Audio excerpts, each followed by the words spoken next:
Hello 10th class, good morning बच्चों। मैं John ma'am बोल रही हूँ, आपकी सोशल साइंस की मैम।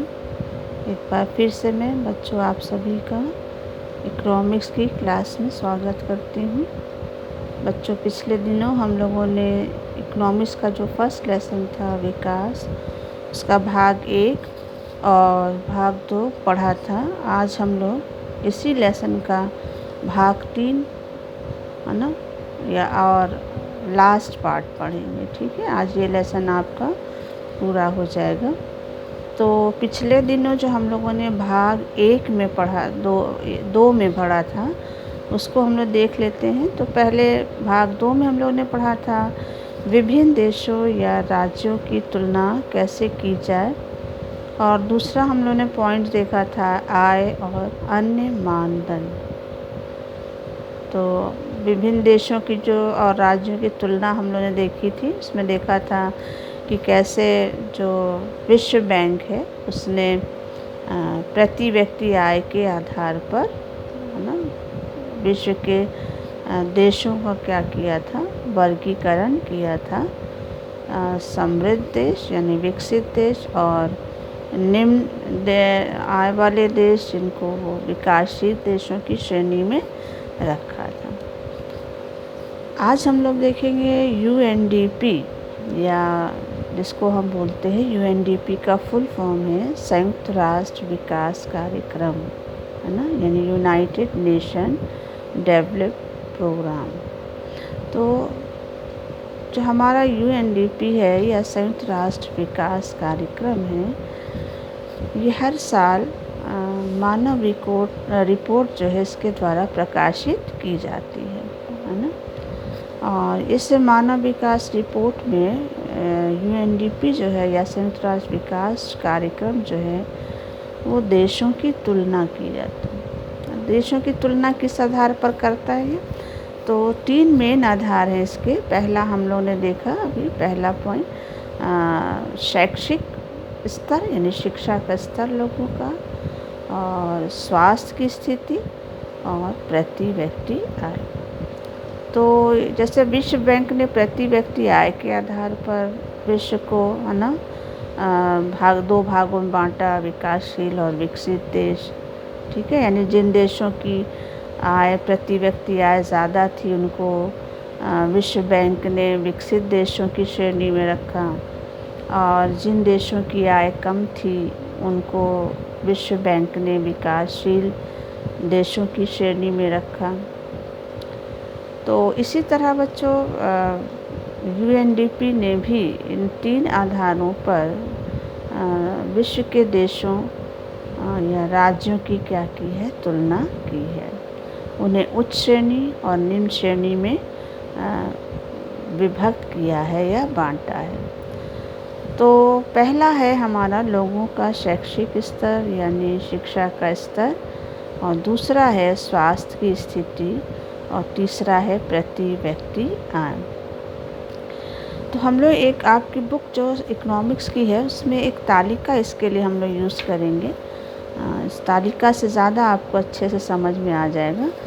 तो ये है हमारा मानव विकास रिपोर्ट के द्वारा जो आंकड़े प्रस्तुत किए गए हैं विभिन्न देशों के, जिसमें हमारे कुछ भारत और उसके पड़ोसी देश हैं, जैसे श्रीलंका है, भारत है, म्यांमार है, पाकिस्तान, नेपाल, बांग्लादेश। ठीक है, पहले कॉलम में इन देशों की जो है प्रति व्यक्ति आय दी हुई है, लिखा है ना, और डॉलर, अमेरिकी डॉलर में दिया है। दूसरे में दिया है जन्म के समय संभावित आयु, यानी जो लोगों की जीवन प्रत्याशा यानी औसत आयु जो है वो दी गई है। और थर्ड कॉलम में विद्यालयी औसत आयु, यानी उनकी बच्चों की संख्या है दिया गया है जो विद्यालय या स्कूल या कॉलेज में शिक्षा प्राप्त करते हैं।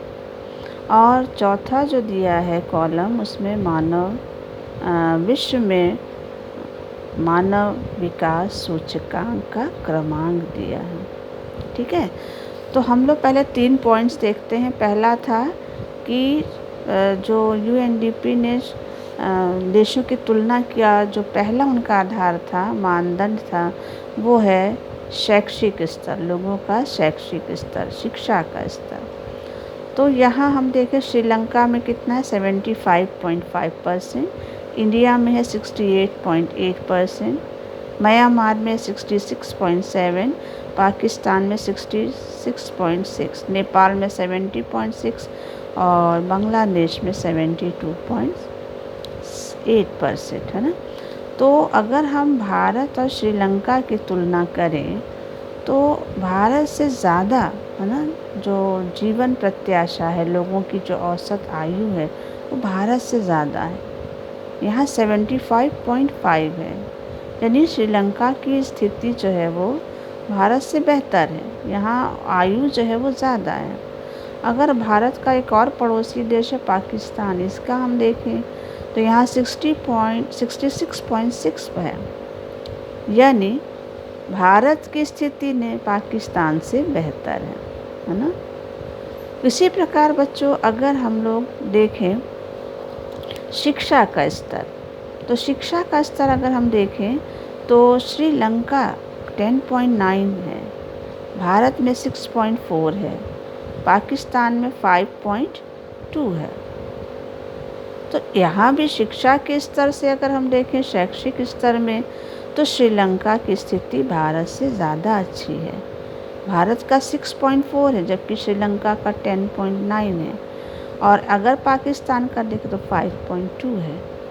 यानी पाकिस्तान से भारत की स्थिति बेहतर है, लेकिन श्रीलंका से भारत की स्थिति बेहतर नहीं है ना।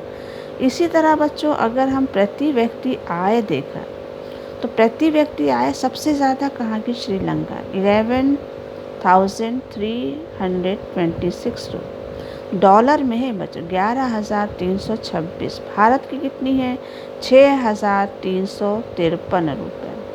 पाकिस्तान की भारत से भी कम है, 5,331। यानी श्रीलंका से तो भारत की स्थिति खराब है, श्रीलंका की ज़्यादा बढ़िया है। यहाँ लोगों की इनकम ज़्यादा है भारत की तुलना में, लेकिन पाकिस्तान में क्या है, कम है। यानी पाकिस्तान से भारत की स्थिति क्या है, बेहतर है। तो बच्चों श्रीलंका जो प्रति व्यक्ति आय में, औसत जो आयु है उसमें, और जो शैक्षिक स्तर है लोगों का उसमें, तीनों में भारत से बेहतर स्थिति में है ना। जबकि भारत से ये क्या है बच्चों, बहुत छोटा देश है ना, आकार में, साइज़ में बहुत छोटा है। जनसंख्या भी यहाँ की बहुत कम है भारत की तुलना में। तो भारत से बहुत छोटा देश है, लेकिन भारत से इसकी स्थिति क्या है, ज़्यादा बेहतर है। यानी यहाँ ज़्यादा विकास है, अब भारत इसकी तुलना में अभी भी पिछड़ा हुआ है ना। तो ये भारत के लिए, भारत जैसे विशाल देश के लिए ये बहुत ही क्या है, गंभीर या चिंताजनक क्या है, विषय है। तो भारत को अपने विकास पर क्या करना होगा, ध्यान देना होगा, ताकि वो अपनी स्थिति क्या कर सके, विश्व जो हमारा मानव विकास रिपोर्ट है उसके आधार पर अपनी स्थिति अच्छी कर सके। चौथा कॉलम क्या है बच्चों, ये है मानव, विश्व में मानव विकास सूचकांक यानी SDI का क्रमांक। SDI क्रमांक जो है वो उसके अनुसार देश के, विश्व के 189 देश यानी 189 देशों में, यानी जो मानव विकास सूचकांक में 100 कितने हैं, 89 देश यानी 189 देश। इन 189 देशों में भारत की स्थिति जो है वो 2018 के अनुसार 130 है, 130वां पायदान पर है ना। और श्रीलंका जो है वो 76वें पायदान पर है। तो भारत सूचकांक की दृष्टि से देखा जाए, इंडेक्स की दृष्टि से देखा जाए, तो भी श्रीलंका की स्थिति भारत से काफ़ी बेहतर है, काफ़ी आगे है श्रीलंका, और भारत बहुत पीछे है श्रीलंका से। लेकिन पाकिस्तान की कंपैरिजन भारत की स्थिति जो है वो बेटर है। पाकिस्तान जो है 150वें पायदान पर है और भारत जो है वो आपका 130वें पायदान पर है। तो ये जो मानव विकास रिपोर्ट जो जारी किया जाता है हर साल, है ना, उसके अनुसार जो श्रीलंका की स्थिति है वो भारत से काफ़ी बेहतर है, और भारत की स्थिति जो है वो क्या है, बहुत ख़राब है। लेकिन अगर पाकिस्तान से तुलना किया जाए तो भारत की स्थिति अच्छी है, यानी पाकिस्तान की तुलना में भारत विकसित देश है। लेकिन श्रीलंका की तुलना करा जाए तो श्रीलंका भारत से ज़्यादा विकसित देश है। समझ में आया बच्चों? तो भारत का जो 2018 के अनुसार जो विश्व मानव विकास सूचकांक है उसमें 130वां स्थान, लेकिन जो 2019 की जो रिपोर्ट है उसके अनुसार भारत की जो अब स्थिति है वो स्थान जो है वो 129वां है ना। तो 2018 के अनुसार 130 है और 2019 के अनुसार 129वां स्थान है। बच्चों एक चीज़ और है कि अभी हमने बताया मानव विकास सूचकांक, है ना, जिसमें भारत की स्थिति क्या है 2018 के अनुसार 131वां स्थान है, 130वां स्थान है। ठीक है, ये मानव विकास सूचकांक है क्या, किसको मानव विकास सूचकांक कहा जाता है, ये भी आपको पता होना चाहिए। मान लीजिए बोर्ड में आ ही गया मानव विकास सूचकांक क्या है। तो मानव विकास सूचकांक जो है वो वास्तव में एक इंडेक्स होता है, एक इंडेक्स को हिंदी में क्या बोलेंगे, सूचकांक बोलेंगे ना। तो वास्तव में ये क्या है बच्चों, एक सूचकांक होता है, एक इंडेक्स है, और इसका उपयोग जो है देशों को मानव विकास के आधार पर आंकने के लिए किया जाता है। यानी मानव विकास के आधार पर कौन सा देश आगे है, कौन सा पीछे है, यानी कौन उच्च श्रेणी में है, कौन सा निम्न श्रेणी में है ना। तो इसको आंकने के लिए ही इस सूचकांक का क्या किया जाता है, प्रयोग किया जाता है। तो इसी को बोला जाता है मानव विकास सूचकांक। तो मानव विकास सूचकांक में जिस आधार पर, है ना, देशों को श्रेणी दी जाती है कि ये उच्च श्रेणी में है या निम्न श्रेणी में है, यानी विकसित देश में है या विकासशील देश में है, तो वो आधार है हमारा जीवन प्रत्याशा, यानी जो लोगों की औसत आयु है, शिक्षा का स्तर, प्रति व्यक्ति आय, और उसके बाद है हमारा जीडीपी यानी जिसको हम हिंदी में बोलते हैं सकल घरेलू उत्पाद। तो जिन देशों में ये सारी चीज़ें क्या होंगी, अधिक पाई जाएंगी, है ना, उच्च होंगी, वो देश भी किस श्रेणी में आता है, उच्च होता है। लेकिन जहाँ जीवन प्रत्याशा कम होगी, लोगों का शिक्षा का स्तर निम्न होगा, प्रति व्यक्ति आय निम्न होगी, जीडीपी कम होगी, तो वो देश जो हैं वो उच्च श्रेणी की बजाय निम्न श्रेणी में आते हैं। तो ये वो आधार हैं जिसके आधार पर ही मानव विकास सूचकांक, है ना, में लोगों को क्या किया जाता है, उच्च श्रेणी या निम्न श्रेणी में रखा जाता है।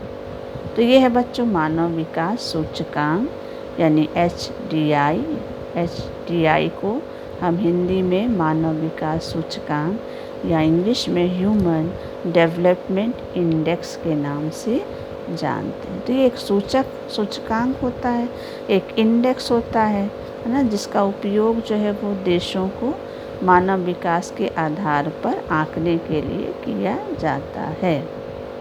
चलिए बच्चों, अब आता है विकास की धारणीयता, है ना, विकास की धारणीयता किसको बोलते हैं, विकास की धारणीयता क्या है, विकास की धारणीयता। तो विकास की धारणीयता का मतलब होता है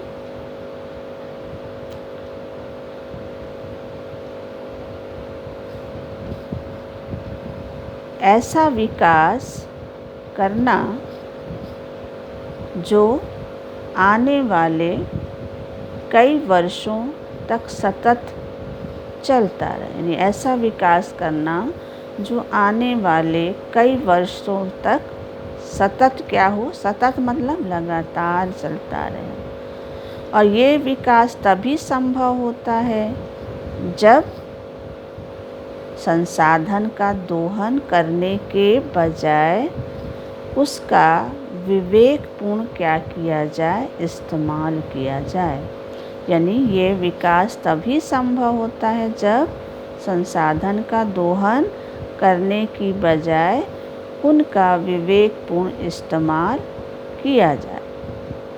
ठीक है, इसी को हम क्या बोलते हैं बच्चों, विकास की धारणीयता बोलते हैं। या इसको और भी अच्छे से समझ सकते हैं इस तरह से कि देश का विकास तो हो, विकास की धारणता का मतलब है कि विकास तो हो देश का, लेकिन पर्यावरण को किसी प्रकार की क्या है, हानि ना पहुँचे। यानी देश का तो विकास हो, लेकिन पर्यावरण को किसी प्रकार की हानि ना पहुँचे, और ना ही आने वाली जो पीढ़ी है, यानी जो आने वाली भावी पीढ़ी है, उसको किसी तरह की दिक्कत का सामना करना पड़े। यही है विकास की धारणता, कि विकास तो हो देश का, लेकिन पर्यावरण को किसी भी तरह का नुकसान ना पहुँचे, और ना ही जो आने वाली जो हमारी भावी पीढ़ी है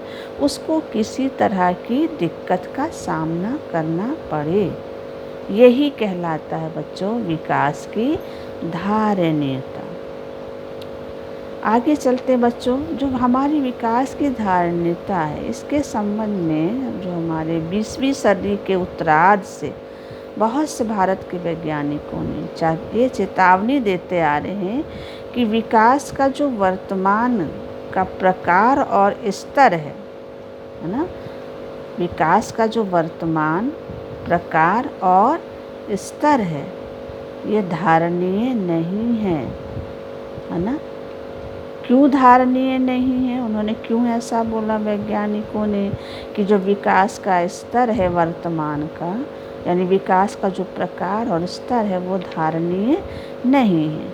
अब क्यों नहीं है, तो उसको हम इन 2 उदाहरणों से क्या कर सकते हैं, समझ सकते हैं। कौन से 2 से उदाहरण, तो पहला उदाहरण है भारत में भूमिगत जल में कमी।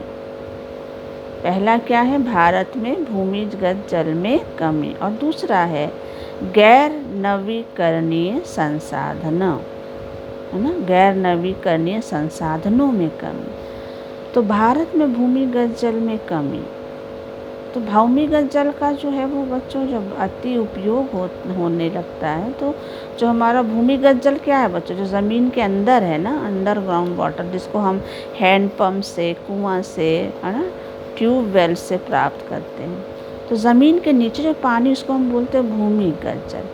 तो इसका स्तर क्या हो रहा है, कम होता जा रहा है, उसमें गिरावट आ रही है। यानी पिछले, है ना, कुछ सालों में जो हमारे जल का स्तर है, भूमिगत जल का स्तर है, उसमें 4 मीटर से, है ना, अधिक की क्या आई है बच्चों, गिरावट आ गई है।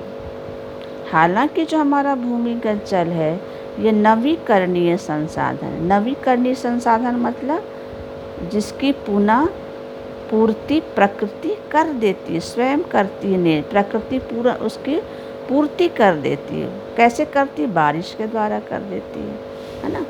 तो नवीकरणीय संसाधन है हमारा भूमिगत जल, तो इसकी पूर्ति प्रकृति क्या करती, पुनः करती है।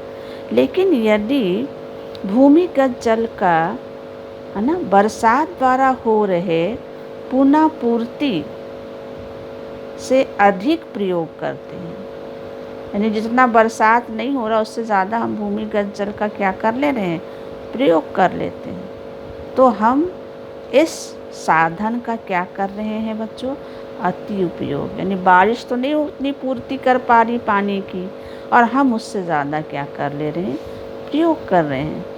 तो इस तरह से हम इस साधन का, भूमिगत जल का अति उपयोग कर रहे हैं, है ना। तो यही कारण है बच्चों कि जो हमारी